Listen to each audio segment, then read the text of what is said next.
A very pleasant good evening to each and every one of you as we welcome you to the Storm Report Season number 3, Episode number 1. We are live inside the Tower Grill on the campus of Arizona Christian University, and today is the 22nd day of August.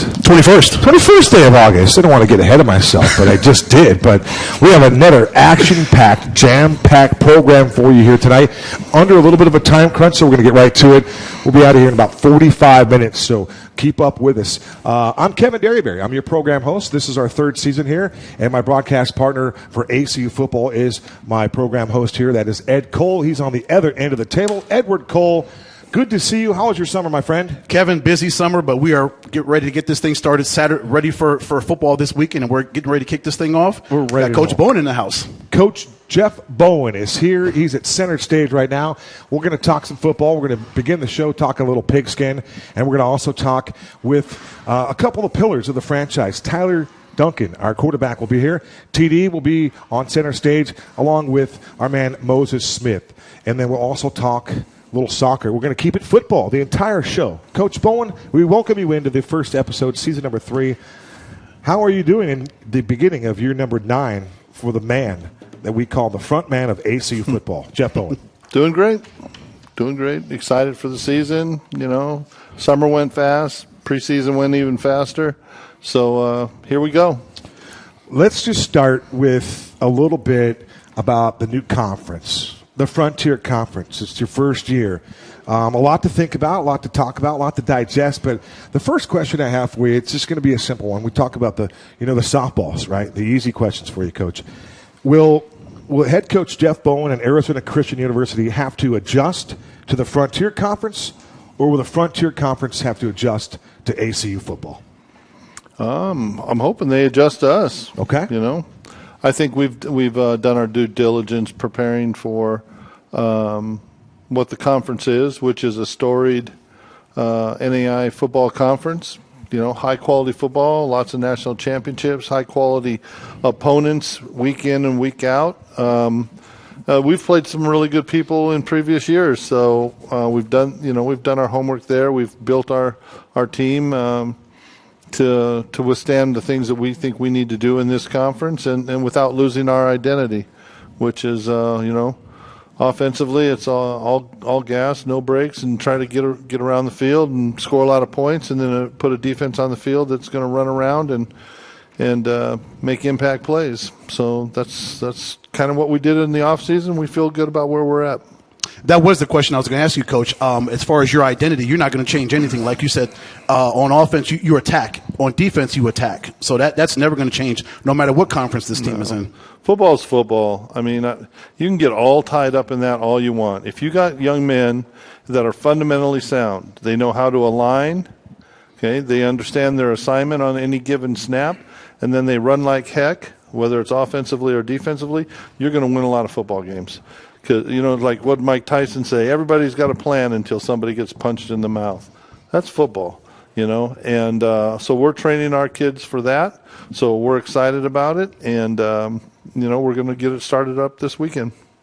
Coach, if you would, just to elaborate a little bit about the chemistry that you have with the staff. We know that a lot of your guys are mainstays, good friends, guys that you barbecue with, but guys that you get in the trenches with. You enjoy each other's company. But what's it like going into now your 8th season here as the head coach? Oh, the staff is phenomenal, and there's guys on there that I've known since they were 14 years old. And then Keith, like a guy like Keith Sewell, my defensive coordinator. I met Keith in 1989. So there's that, and then we brought on a couple new guys that are really adding to the mix with their energy and football knowledge. With Coach Justin, who's doing a great job with our corners and stuff like that. So it's just a great mixture of football knowledge, and what I've learned over the years, it's really not what I know, it's what my assistant coaches know and how they can convey the message. I just steer the ship. Basically, I have a philosophy on how I think we can win games. but they're at the forefront. If the assistant coaches don't get it done, we're not a very good football team. And they're phenomenal. They do a great job. 74 freshmen, 44 sophomores, 34 juniors, 14 seniors, 3 graduates. Tell us about your football team, Coach, as we get ready for OUAZ this weekend. We're young. You see that? We're young, but they are talented. I'm excited about that. And but the returners we do have, we have I think it's like 42 or 44 returners that have played varsity football before. Last season seasoned us, to start the year 1-2 and getting smacked in the mouth, and then you hear a lot of rumblings. Maybe things are falling apart at ACU and they're not as good as they thought they were going to be. But for our guys to just rally last year, took a lot of courage and toughness on their part to do that. And then just trust the process, because it wasn't until late in the season we had some things go our way, and then it's all of a sudden, hey, we got a shot at this, And they took care of business, got into the tournament, and there's no moral victories, but I thought we learned a lot going to Iowa and playing Morningside, the best of the best in the NAIA, and went toe to toe with it. So. We can play tough people and play them well. We can play in bad weather. We can play in the cold. We can play in the snow. All those questions that are being asked of what's going to happen to ACU, we're going to be ready for it. And those 42 guys from last year are going to lead the way. Coach, you mentioned a follow-up to Ed's question. We talk about the makeup of this ACU football team, and you have taken a lot of pride, you and your staff and all the guys that recruit, and everybody recruits. But 59 players that make up your nucleus are from the great state of Arizona here. The next closest number is 57 in California. Mm-hmm. What do you attribute that to, Coach? That's the plan. We're going to build with Arizona players. California makes perfect sense geographically and financially. We're a lot cheaper we're a bargain for a lot of California kids. It's hard for them to stay in state with the cost of going to school in California. So it's close. Their parents can come over here and see them play. So Arizona kids make up 36% of our roster. California kids make up 33% of our roster. And then the rest of the states, it's 31% with a large contingency out of Texas. We got some really, really good players out of Texas this year we're excited about. And then also our Polynesian and island connections with Kelly Moore, Coach Moore. We've picked up 11 or 12 polys from around the country and on the islands. And we just have a great blend. And I love that, So we're excited about putting those little pieces together, seeing how they fit. How has the success that this program has had over the past couple of years helped with the recruiting? I'm sure that's aided a lot, hasn't it, Coach? Yeah, kids want to go where you can win. The culture here speaks for itself. It takes a unique young man to come here, and you got to be willing to grow and in your faith, and then also not lose the fact that we're asking you to play a combative, violent sport of football, where if you're not combative and violent, you're not going to be very good. So it takes a very unique young man to fit those criteria. So it takes a lot to put it together, but yeah, winning is a factor for these guys. They see the rings, they see the championships, and they want to be a part of it. We're visiting with the head coach, Jeff Bowen, of the ACU football team. Coach Bowen, 53-20 in his tenure here at Arizona Christian, a 2-time conference coach of the year. And one of the recognitions I like the most about you, Coach, is the 2021 NAIA Coach of Character Award. You've talked about this before, but we just like to say it because it means a lot. You've mentioned it and commented on it before, but for that type of achievement, when you do have conversations with people in their homes or wherever you may have them, Starbucks, they're easy conversations to have when things just flow from the heart and they're just natural for you. Well, that was a very humbling award, but it was players. Coach Chambers plays a huge part 100%. in our yes, he does. In our spiritual formation and our development of our football team. I can't do what he does. I may have gotten the award because I'm the front man for it. But without the staff and the players buying into that, because players could easily try to fake it. It wouldn't go very well. But they genuinely care about each other. They grow in their faith. And, Randy is a key contributor to that, along with the rest of the staff. And so the award was very humbling, but it was definitely a team award. Two of your returning starters, looking at these guys, we're going to bring them up in a little bit. TD, Tyler Duncan, and Moses Smith. Talk about these two young men as they return for another year. They had great seasons last season. I know you're looking for even bigger steps from them this season. Yeah, for us to get where we want to get, they have to both play their best seasons they've ever played here. Some people say don't add pressure to your players and stuff. I don't believe in pressure. Pressure is what you put in tires. If you prepare well, you focus well, you're going to be just fine. And those two, I have extreme confidence in them, and I expect them to play better than they've ever played, and I know they do too. And as they go, we go, and that's why they're the leaders of our football team, both on and off the field.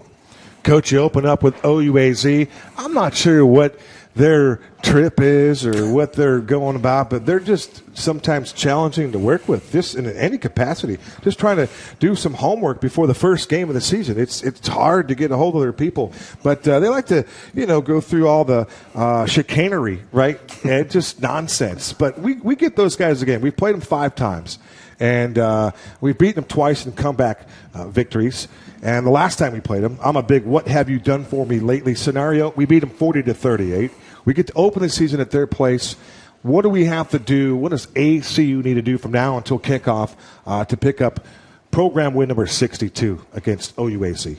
To have a consistent week of practice. As you've talked about, we do have some young guys playing in the game, and you can't get tied up in all the minutia. That's a part of a rivalry game. The stuff that goes on outside the fences or in their parking lot, and all that happens. It does happen. Yes.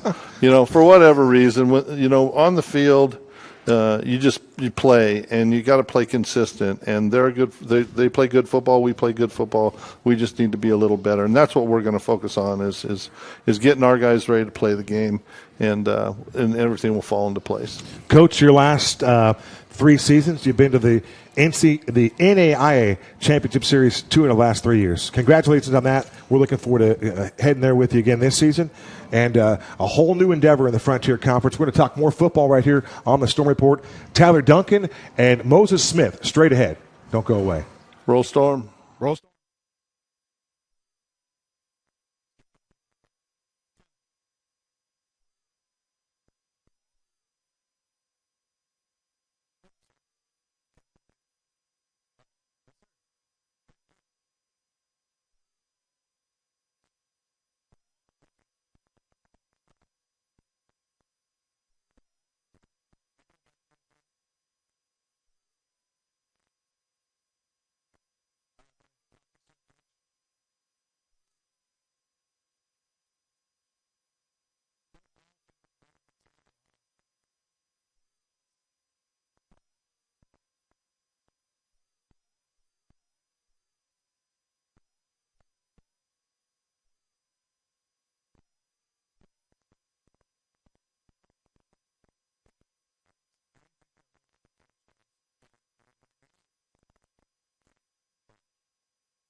We welcome you back inside the Tower Grill right here on the campus of Arizona Christian University as we continue the Storm Report episode number 1. This is season number 3, if you can believe it. I'm your program host, Kevin Derryberry.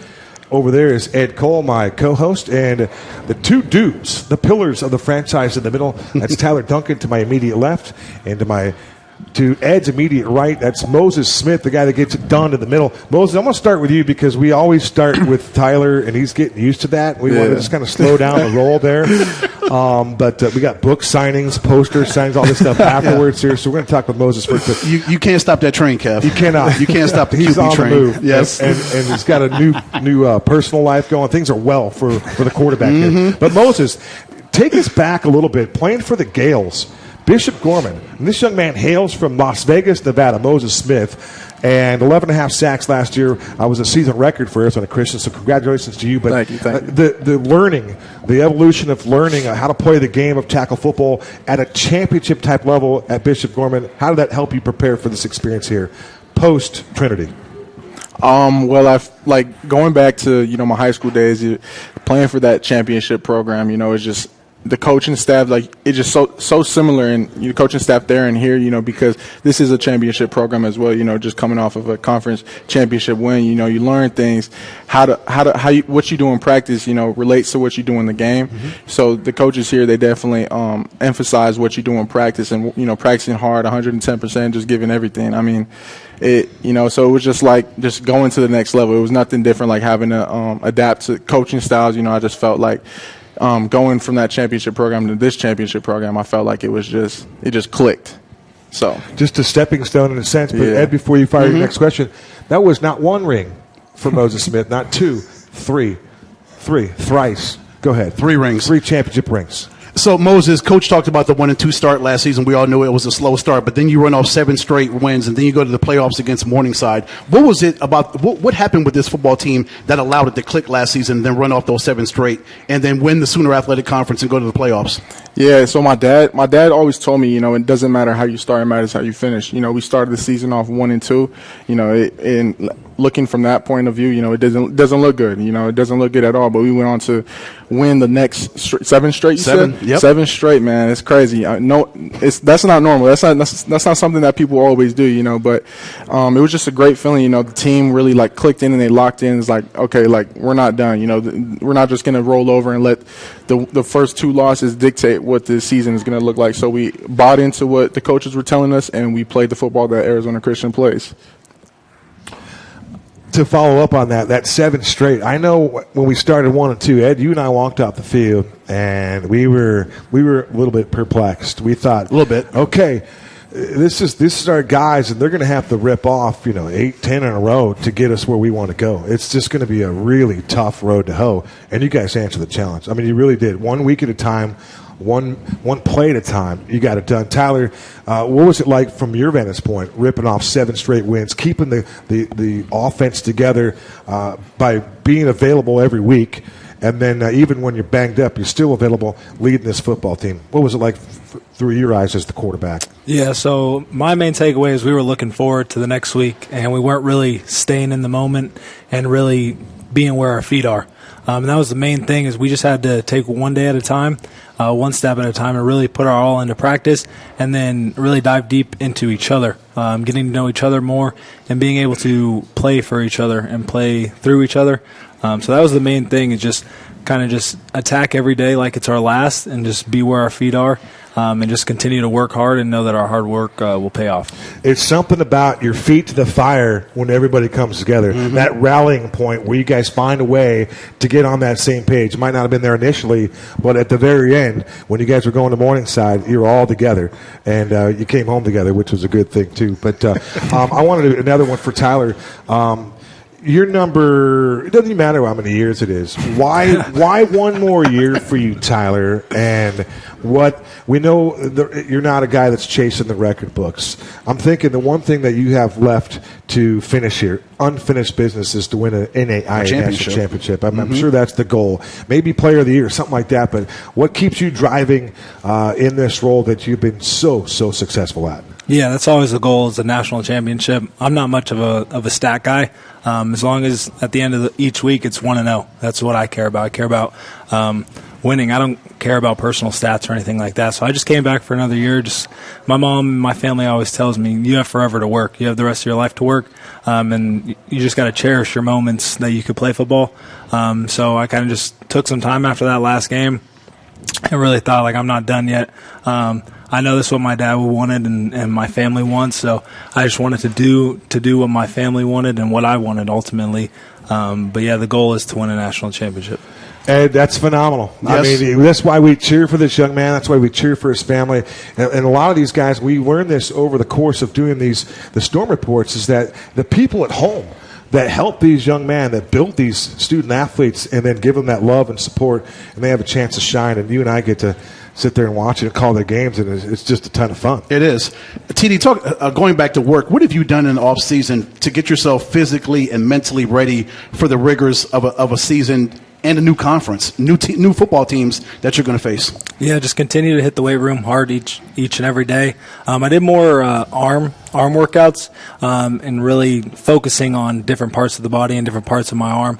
So just more strength stuff, more accuracy stuff, and just stuff like that. So I really took it more serious than ever, and speed stuff. I'm faster than I've ever been. I weigh more than I have. And the speed is still increased, and I feel better than I have. And I know he always says that I say that every year, is that I always feel better, but it's true. It's true. I feel better. Let me piggyback on that because Tyler and I have talked multiple times this summer, and he did mention the same thing, that he's increased all the things, the athleticism, the ball, the accuracy, the velocity on the football. Have you seen anything like that, Moses? On the other side, you've seen this guy another year into the system. You get to practice against him, but I can't imagine him every year he comes in better shape than the year before. So, right here. Number one in passing yards. He doesn't like the numbers. I'll mention a couple. 7,514 or 19, whatever it is. I can't even read my own scratch. 7,500 passing yards here at ACU is remarkable. 64 tutties. And there's other huge numbers. But the numbers are gaudy. They're eye-popping. So it's a lot of fun there. But what do you see against this guy across the line of scrimmage in practice? Man, it's always a battle going against, Tyler Duncan over here.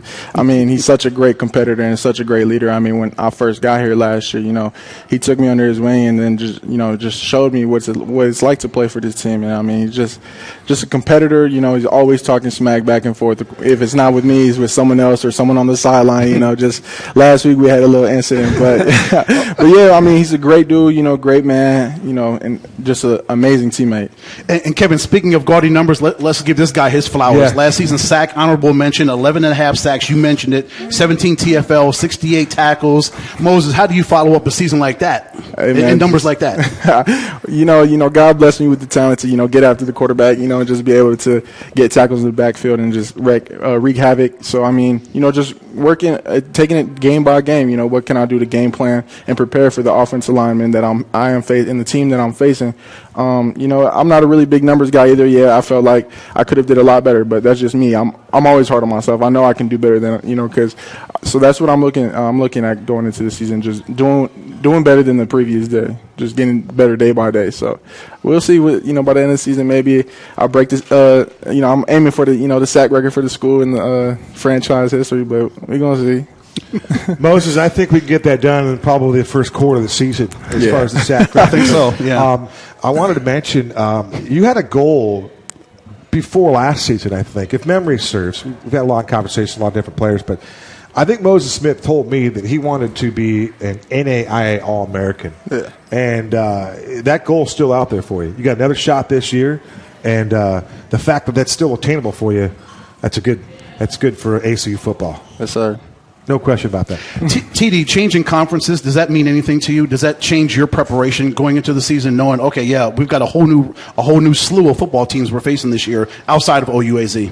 That's what makes it fun. It's more teams that we haven't seen, more teams to beat, and more teams to dissect their film and really see what they're about. And everybody says it's a tough conference, so that's exciting. I want to play the best every week. I don't want to play teams that we can just roll over and hang 60 on them.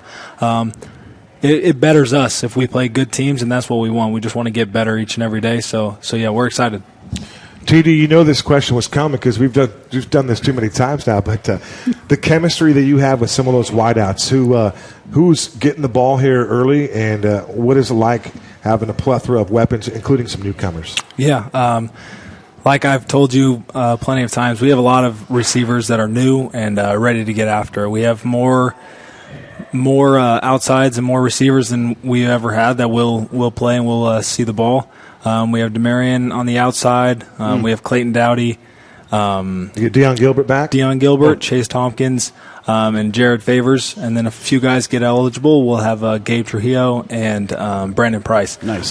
So, yeah, we're just excited for everybody that's here, and we're ready to go. And the chemistry's been good. There hasn't really been anybody that we haven't clicked with or that we need to spend extra time because things aren't right. It's all kind of just clicked, and everybody's on the same page. Anybody that you're comfortable handing the ball off behind you? I'm comfortable with all of them right now. Arion, of course, Justin Wright, AJ Sibley, Charles Ennis. I'm good with all of them, and I'm excited for all of them. They've all put the work in, and they're all great running backs.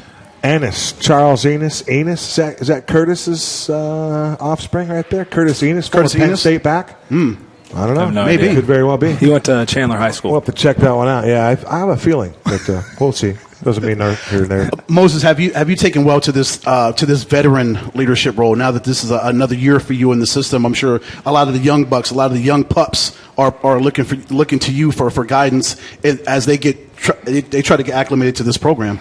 Yeah, I mean, with the loss of, Tank Peters and Riley Tucker, those were big pieces on our defense, and as well as Jake Farrell, looking at leadership-wise. With them gone, I feel like I've had to step up and take that leadership role and just take these young guys under my wing and show them, we need to play like this on defense or like this on offense, for example. Just taking that leadership role, is something that I feel like I did a really good job stepping into and just, being more vocal about it and just leading these guys so we can be victorious. Are you a big talker in the field? Like smack talker? Yeah. Yeah, I talk a lot of smack. Yeah, I talk a lot of smack. If it's the O-lineman, the quarterback especially, I'll say anything, just to get in their head. Yes. But, yeah, I'm a big. So give us a good line. You're in the backfield. You haven't necessarily smoked anybody yet, but you're one or two plays away from getting on a guy, an offensive lineman. What would be something typical? I'll be here all day. What are things that you would say out there that you can allow us to hear here on this program, on this family show? That's PG rated. Or G rated. One of the biggest things is I'll be like, oh, see you soon. You're gonna see coming. me. Yeah, I'm coming. You're gonna fear me today. Get ready. Yeah, Get ready. Yeah. You better put a placemat down and everything. I'll be exactly. eating here. No, Try that one, maybe, Moses, if you hadn't used that one already. I'm just having fun with that one. Okay, I had one final question, and it was a comment for you, Moses. Last time I saw you was middle of summer, and we were going through summer drills, and my man dedicated his life to Jesus Christ. You were baptized right there for all of us to see. Congratulations to you and your teammates that also joined you that night. But how have things been for you since that really courageous day? Man, things have been great. I mean, I felt like my relationship with God has just been growing exponentially. I mean, before I was baptized, I just felt like I was kind of like on an easel, I don't know, but I was just really rocky pendulum? with my pendulum. Yeah, Yep. I was just really rocky with my relationship with God, and I mean, ever since I talked to Coach Chambers and stuff, he's helped me grow tremendously in my faith, and I'm just happy that that's the way it's going. Because I don't know where I would be without God Himself. So. And Kev, that's a huge part of it. Yes, it's good to get the wins and the accolades and all that stuff, but for a young man like him to give his life to Christ, that's first and foremost. That's the most important thing. 100%. Congratulations, Moses. Thank you. Yes. TD. Congratulations. Thank you. We will never run out of things to talk about with you, my friends. Never. We got more for you. We're going to save a few things for perhaps other shows. We got Players of the Week stuff we got to dole out this upcoming season. Those awards that you get on a routine basis. Kev, TD will dazzle us with some kind of incredible plays through the course of the season. That's a goal. I remember last year he went on a 70-yard run untouched. Yes. Parting of the Red Sea. I remember that. And we're thinking. You remember that, TD? Yes, sir. Always. And we're thinking to ourselves, this guy's going to get bigger and faster after that. And that's what he just said. I got bigger and faster this season. So there's the sky's the limit for this team. Moses Smith, we thank you so much for your candor here. Of course. Thank you for having us. The franchise, always a pleasure, my friend, and best to the families for each of you. And we're going to talk a little soccer, more football. Teddy K is in the house, and Teddy K is on the main stage, and his soccer team is ready to take it to the next level. We're going to talk with Teddy K right after this. Don't go away.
We welcome you back inside the Tower Grill on the campus of Arizona Christian University. I'm Kevin Derryberry alongside my broadcast partner Ed Cole. And joining us on the set, Ted Krizwicki is the head coach of the ACU men's soccer team, now in his third year. We're going to start back last year, 10-3-5. Your best record since you've been here. You guys were undefeated on our field right here. You had a great year. We split with Ottawa at the end of the season. We beat them 2-0 and then lost a tough one. How did the season go, Coach? It seemed like it was major inroads. Yeah, it was a great year for that team. We were really excited going into it. I think some early games, I remember being on this show at the beginning of the year, and we talked about all the ties we had through the first 4 or 5 games. So that was, you had to figure some things out early, but credit to our guys. Sometimes you just need to stay in the fight, and that team did. And I think once you start to pick up a little bit of momentum, some things start clicking.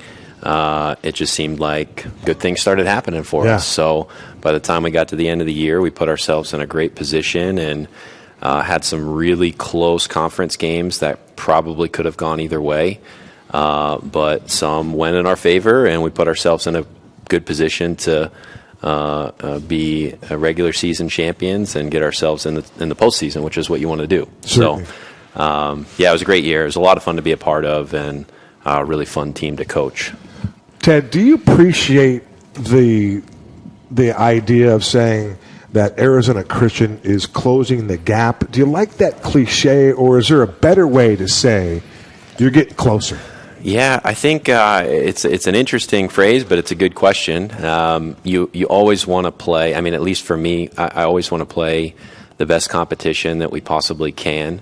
And so I think doing that gives you a great idea of where personally as a program you are, and it gives you an opportunity to work on some weaknesses. But I think with our guys, one of the things that we talk about a lot is just trying to be the best version of ourselves that we can possibly be. So how can we get the most out of the group that we have? How can we get the most out of ourselves as individuals? And that's something that doesn't start when we show up here in August. It's a year-round thing that we work on from a program perspective to position ourselves well by the time we get to this point in the year. So I think it's just whatever you put into it, like most things in life, I think you're going to get out of it. So and then some, hopefully. That's the hope. Yeah, that's the hope. Coach, as you head into your third year, do you think your culture is there, the one that you want to develop? Is your culture there? Is your identity there that you want to build with your team? Yeah, good question too. I think every year is different to answer that question because you have a different team. Even so, we have a few guys returning that are very experienced that we're excited about, that they're back with us. So anytime you can have a team with experience, I'm sure other coaches would tell you the same thing. That helps quite a bit. But I think the real challenge is this time of the year, how quickly can we come together? So knowing that we have some really tough opponents right away early, we have to come together quick in a hurry because we're going to be tested early. And we, obviously with GCU, that's a great early test too. And I won't get ahead of it, but tomorrow's a great test too. So I think just knowing that we have the schedule we have, where it's okay, how can we pull these guys together as quick as possible and then prepare ourselves for the challenges that I think are going to test us a bit. Ted, you had a match with Grand Canyon University, and pretty good barometer, right? Pretty good litmus test or a measuring stick to see where you are. Game one, right out of the chute, and we had a little controversy, Coach, little drama, if you will. You get one marker erased, and you can explain that one to us. And then we go down to PKs, and they bury one, and there's some controversy behind that too. So are you ready for your next match? Yeah, you probably are. Are you mentally ready for your next match? I think you probably are. Is there belief in your program? I think you have all that. Yeah, I think it's funny to kind of talk about because if you look at sometimes and here's how the game goes. Sometimes you're on the right side of it. Sometimes you're on the wrong side of it. So that's the reality of this game and why we love it and why it can be really cruel at times too. But I think if we were in the pro environment, if there was some VAR review, there might have been some questions asked of what happened. But I think the penalty kick it happened and it was probably a foul. I think with video we saw it might have been outside the box, so that's what we were a little bit concerned about. Even in the moment, we thought that might have been the case, and then you could throw your arms up at the very least, right? Yeah, you could say, hey, but it's the reality is, once an official's made a decision, they're not likely going to overturn it. Right. So you just have to move on quickly and try to respond in the right way, which I think we did, because I think it was 25 minutes later we got a free kick and still, again, stayed in the fight, and we went up for a ball. Their goalkeeper went up for the ball, and I thought it was a fair challenge. Ball dropped, and our guy kicked it in the net, and they called a foul on our guy because they thought they fouled the goalkeeper. So I think that was with less than 10 minutes left, and it could have been 1-1. So, I was really, those things aside, that happens all the time. That happens in the regular season. So, either way you spin it, we still lost 1-0 on the scoreboard. But I think for looking at the group and how they fought, I think the fitness level, the work that the guys have put in the offseason, that all those things put us in a position to be able to compete on Friday night. So we're really happy with that. That's the word. Compete. They competed in. Yes.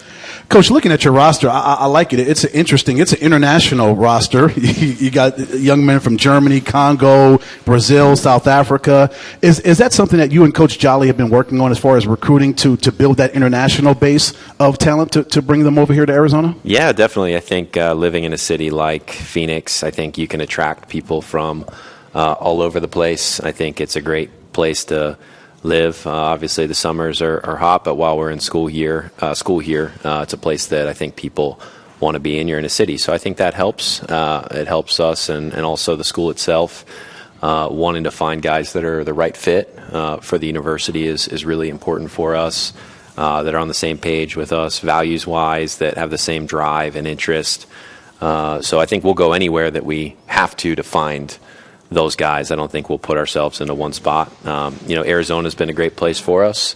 We've got some great local players too, regional players, but certainly when you can add a few guys from, around the world that can enhance your team, it's a great luxury for us to be able to do. And how does that work out? Do they contact you as far as email? Do they see what's going on with the team on social media? How do they kind of see what's going on with this program and kind of show their interest in coming over here? Or do you find them through watching their tapes? Do they send tapes of their performances, of their games to you?